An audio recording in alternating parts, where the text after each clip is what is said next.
The 18th plenary meeting of the General Assembly is called to order.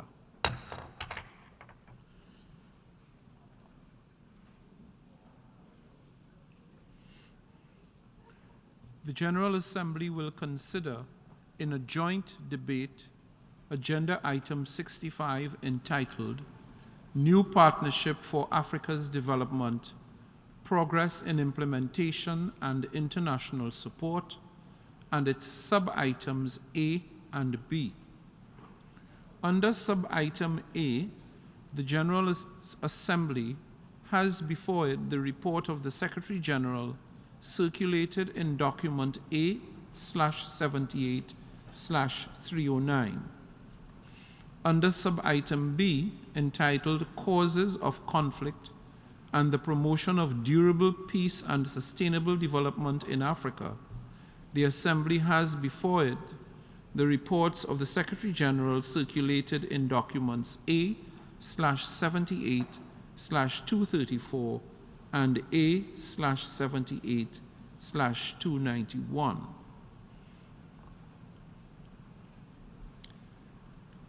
I will now deliver a statement from the rostrum.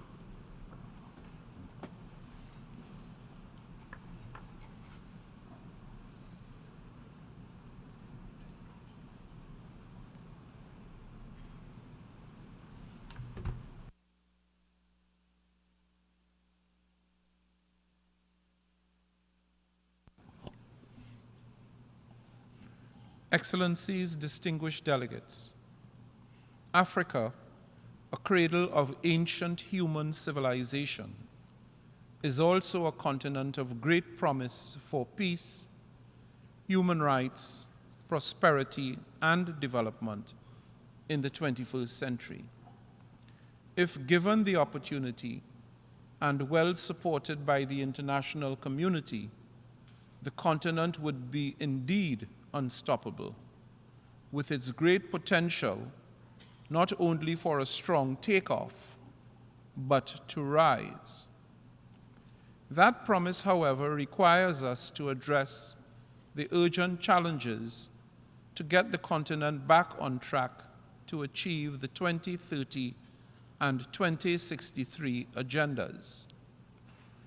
Africa is facing cascading and overlapping challenges, and I commend the emphasis placed on development financing, energy, and food security in the Secretary-General's report on the New Partnership for Africa's Development, NEPAD.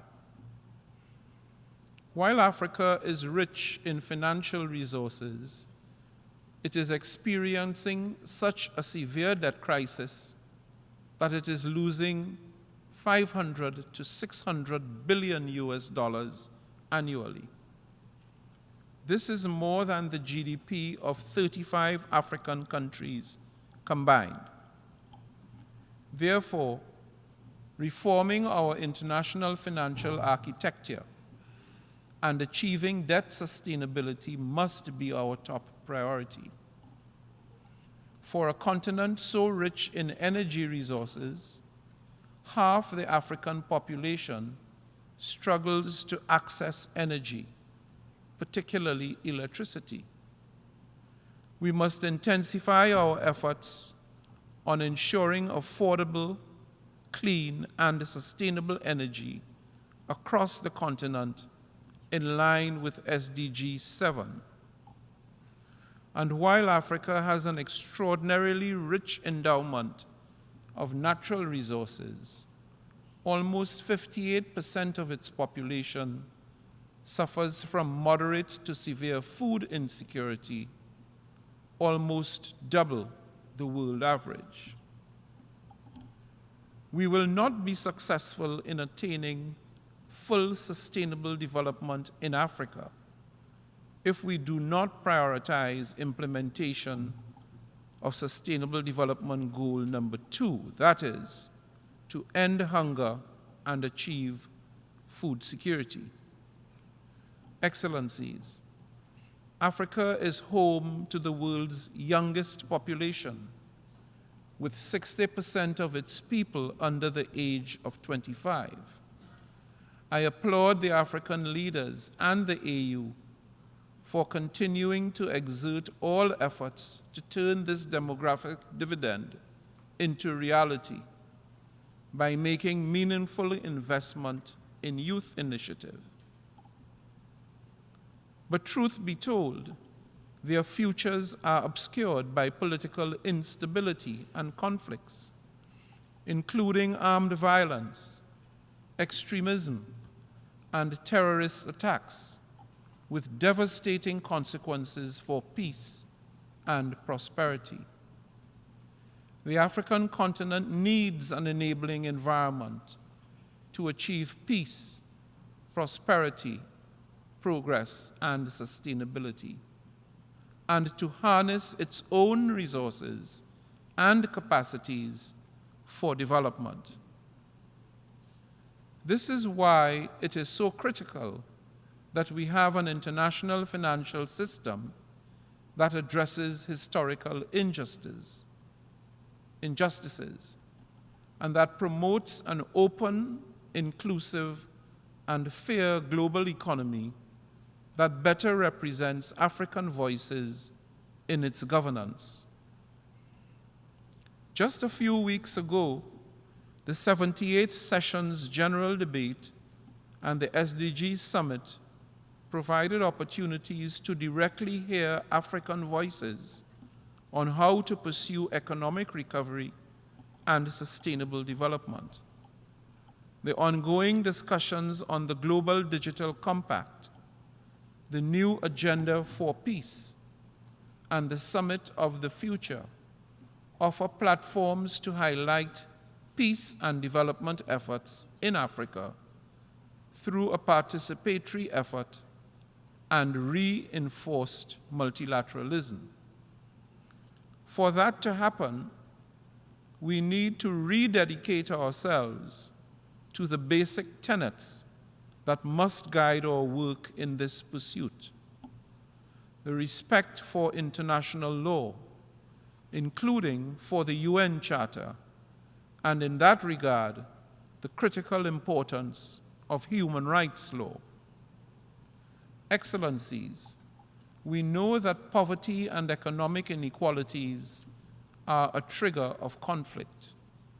We must strive to promote economic opportunities, access to education, especially for girls, and job creation, particularly for Africa's youth, women, and marginalized communities.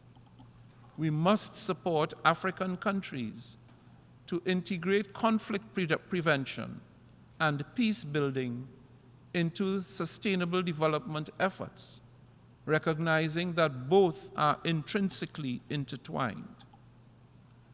We must also provide robust humanitarian and development assistance to conflict-affected countries and regions in Africa to save lives and to help rebuild communities. I therefore call on member states to forge a strong international partnership to address common challenges in Africa, aligning our efforts with those of the African Union and other regional organizations. I also call on development partners, stakeholders, and the private sector to scale up sustainable investment in Africa's development to make sure that no country on the continent is left behind. Excellencies, the 2063 Agenda, the Africa we want, is a blueprint to transform Africa into the peaceful, prosperous, progressive, and sustainable global powerhouse it is meant to be. Let us not forget that Africa's development is inextricably linked to global peace and prosperity. The recent uncontrollable spate of coups in the continent takes the continent decades back and does not augur well with the quest for sustaining peace and silencing the guns in Africa. We owe it to the continent to continue to ensure that the special needs of Africa and its development remains at the center of our strategic frameworks throughout the United Nations system organizations.